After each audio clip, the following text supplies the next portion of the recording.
Hello दोस्तों, नमस्कार। आप सभी लोगों का लिटरेचर लवर्स के पार्ट एग्जाम लवर्स में बहुत बहुत स्वागत है। और मैं आपको बता दूं कि आपके लिए एक बहुत शानदार टॉपिक मैं लेकर आया हूं। प्रवासी भारतीय दिवस सम्मेलन 2023 आखिर क्यों मनाया जाता है और इसको एक डेट स्पेसिफिक 9 जनवरी को ही क्यों मनाया जाता है, इसके डिस्कशन पर आज हम लोग आगे करेंगे चर्चा। और ये बहुत सारे लोग जानते भी होंगे कि भारत में जो बहुत सारे दिवस हैं उनमें से एक जो दिवस है प्रवासी भारतीय दिवस, ये बहुत पूछा जाता है करंट अफेयर्स में। तो आप 9 जनवरी सीधी याद रख लीजिए, 9 जनवरी को प्रवासी भारतीय दिवस मनाया जाता है। अब हम लोग 2023 की चर्चा करेंगे। प्रवासी भारतीय दिवस या इसको एनआरआई डे बोलते हैं, ये दोनों दोनों नाम आप याद रख सकते हैं। प्रवासी भारतीय दिवस या एनआरआई डे, ये दोनों नाम हैं। पीबीडी बोला जाता है, पीबीडी और एनआरआई डे, ये दोनों नाम हैं। और ये प्रवासी भारतीय दिवस हमारे भारत में जो मनाया जाता है वो एक बहुत विशेष व्यक्ति है हमारे देश के, जिनको हम लोग राष्ट्रपिता महात्मा गांधी बोलते हैं। आपने यहाँ चित्र देख रखा है। इन्हीं के नाम पर यह दिवस मनाया जाता है और ministry of external affairs government of India द्वारा इसको मनाया जाता है, यानी भारत का जो विदेश मंत्रालय है इसके माध्यम से ये दिवस मनाया जाता है। ये प्रश्न आपका पूछा गया है कि किस मंत्रालय के अंतर्गत, तो प्रवासी भारतीय दिवस विदेश मंत्रालय के अंतर्गत मनाया जाता है। एनआरआई डे पूछे तो भी विदेशी जो मंत्रालय है उसी के माध्यम से।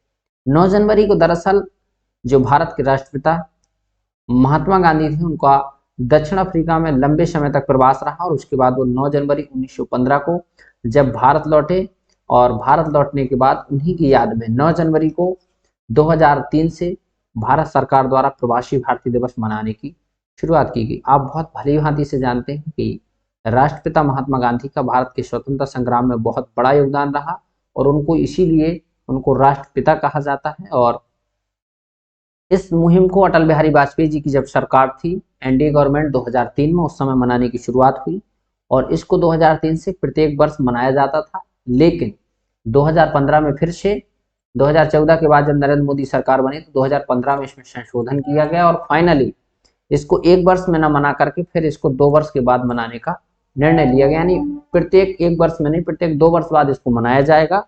और इसके बाद 2015 से प्रत्येक 2 वर्ष बाद आपका मनाया जाता है। अभी आपका लास्ट 2021 में था वो कोविड की वजह से आपका वर्चुअली हुआ और ये कोविड के बाद से पहला जो एक फिजिकल हमारा कन्वेंशन हो रहा है और इसको हम लोग शॉर्ट में पीवीडी बोलते हैं। प्रवासी भारतीय दिवस सम्मेलन हर 2 वर्ष बाद आयोजित किया जाता है।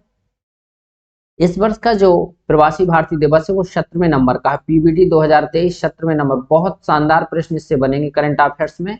प्रवासी भारतीय दिवस ये कितने नंबर का है?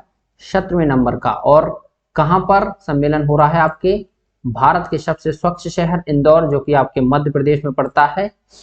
इंदौर है ना, याद रखिएगा, इंदौर भारत की सबसे क्लीनेस्ट सिटी। एग्जाम में वैसे ही प्रश्न आता है। अब ये प्रवासी भारतीय दिवस यहाँ मनाया गया इसलिए और अच्छे से प्रश्न आपका आने वाला है। यदि बात की जाए इसकी थीम की, तो इसकी थीम या इसका विषय था प्रवासी अमृत काल में भारत की प्रवृत्तियां विश्वसनीय भागीदार, यानी प्रवासी जो हैं भारत की जो अमृत काल चल रहा है 2022 से लेकर 2047 तक, यानी 25 वर्ष का जो समय है, उसको अमृत काल के दौरान भारत के विकास में प्रवासी भारतीयों की भागीदारी।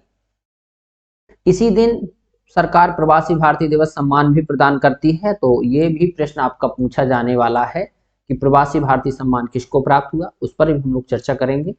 और ये प्रवासी भारतीय सम्मान उस व्यक्ति या उस संस्था को दिया जाता है जो भारत में तो रहते नहीं, क्योंकि प्रवासी का मतलब भारत से दूर रहने वाले या भारतीय मूल के व्यक्ति जो कि या तो भारत में पहले रहते थे, अब उनके पूर्वज जाके रहने लगे तो वो अनिवासी भारतीय हो जाते हैं। और जो व्यक्ति भारत में कुछ समय रह रहे थे, भारत मूल के थे, लेकिन जाके अब अमेरिका या अलग स्टेट किसी भी देश में जाकर के अपनी नागरिकता ले ली है, तो वो भारतीय मूल के व्यक्ति कहलाते हैं।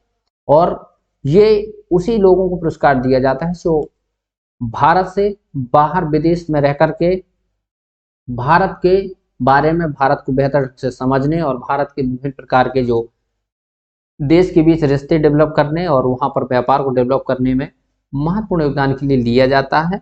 ये गुयाना के राष्ट्रपति इरफान मोहम्मद अली को दिया गया है, वो हम लोग बाद में समझेंगे।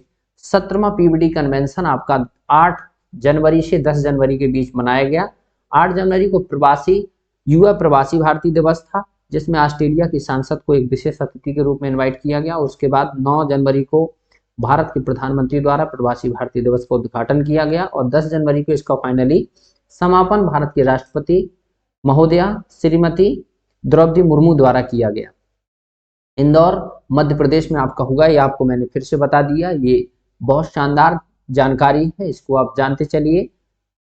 मध्य प्रदेश की कैपिटल आप जानते हैं भोपाल है और मध्य प्रदेश का एक बहुत शानदार शहर इंदौर है और वहीं पर ये आपकी समिट हुई है। प्रवासी भारतीय दिवस, यहाँ पर ये theme diaspora reliable partners for India's progress in Amritkaal, ये इंग्लिश में लिखा हुआ है, इसको भी आप जानते चलिए। हिंदी में आता है तो हिंदी में 7वां प्रवासी दिवस था। यहाँ पर मध्य प्रदेश के सीएम आप देख सकते हैं और चंद्रिका प्रकाश संतोखी, भारत के प्रधानमंत्री नरेंद्र मोदी, गुयाना के राष्ट्रपति इरफान अली और मध्य प्रदेश के राज्यपाल छगन भाई मंगूभाई पटेल, ये सभी वहां पर उपस्थित थे। और ये आप देख सकते हैं दोनों देशों के राष्ट्रपति, एक विशेष अतिथि थे और एक मुख्य अतिथि, दोनों को बुलाया गया। ये भारतीय मूल के ही व्यक्ति हैं, कहीं ना कहीं ये भारत से रिलेटेड रहे और अब दूसरे देशों में जाकर के वहां देश के सर्वोच्च पद को संभाल रहे हैं। यानी भारत के जो प्रवासी, उन प्रवासियों में से सर्वोच्च पद पर है। ऐसे देखें तो भारत के ऋषि सुनक भी प्रवासी हो सकते हैं, लेकिन क्लियर नहीं है। कहीं कहीं पाकिस्तान का भी जिक्र हो जाता है और वो मानते भी नहीं कि हम भारत के हैं। और भी लगभग दुनिया के बहुत सारे देश हैं जहां पर भारत के प्रवासी जो रह रहे थे, रहते रहते उन्होंने राजनीतिक अपनी पहुंच बढ़ाई और आज वहां के संवैधानिक पदों के श्रेष्ठ पदों पर बैठे हुए हैं, जैसे कमला हैरिस है। आपकी देखें तो और भी आयरलैंड में भी, अभी पुर्तगाल में और अदर कई देश हैं जहां पर, फिजी में, सूरीनाम में, मॉरिशस में और इसके बाद आप गुयाना, और भी कई देश ऐसे हैं जहां डायरेक्ट और इनडायरेक्ट रूप से भारतीय मूल के निवासी, जो भारत मूल के लोग थे, वो शासन कर रहे हैं। तो उन्हीं में से एक व्यक्ति है मोहम्मद इरफान अली, इनको दिया गया है। आप देख सकते हैं contribution in politics and community welfare, Guyana के राष्ट्रपति हैं ये डॉक्टर मोहम्मद इरफान अली। ये आपको याद रखना है, ये बहुत शानदार है। और प्रवासी क्षेत्र में जो काम करने के लिए इनको दिया गया है, गुयाना एक देश है और गुयाना के ही ये राष्ट्रपति हैं, इनको पुरस्कार दिया गया है। तो आज की खबर इतनी ही थी। आई होप कि आपने प्रवासी भारतीय दिवस के बारे में समझा होगा। एक बार हम लोग फटाफट से रिवीजन करेंगे और समझेंगे। 9 जनवरी को प्रवासी भारतीय दिवस मनाया जाता है, इसको एनआरआई डे भी बोलते हैं। एनआरआई डे जो मनाया जाता है प्रवासी भारतीय दिवस, वो मिनिस्ट्री ऑफ एक्सटर्नल अफेयर्स के द्वारा मनाया जाता है। 9 जनवरी को जब महात्मा गांधी जी अफ्रीका से वापस लौटे, उसी की याद में इसको मनाया जाता है। 2003 से प्रत्येक वर्ष मनाया जाता था, 2015 में इसमें संशोधन किया गया, तब से 2 वर्ष के बाद मनाया जाता है। 7वां प्रवासी भारतीय दिवस आपके इंदौर में आयोजित किया गया, जो कि 8 से 10 जनवरी को आयोजित किया गया। अमृतकाल में भारत की प्रगति में विश्वसनीय भागीदार यानी जो प्रवासी हैं उनके लिए प्रवासी भारतीय सम्मान दिया गया। इस 17वें नंबर का था।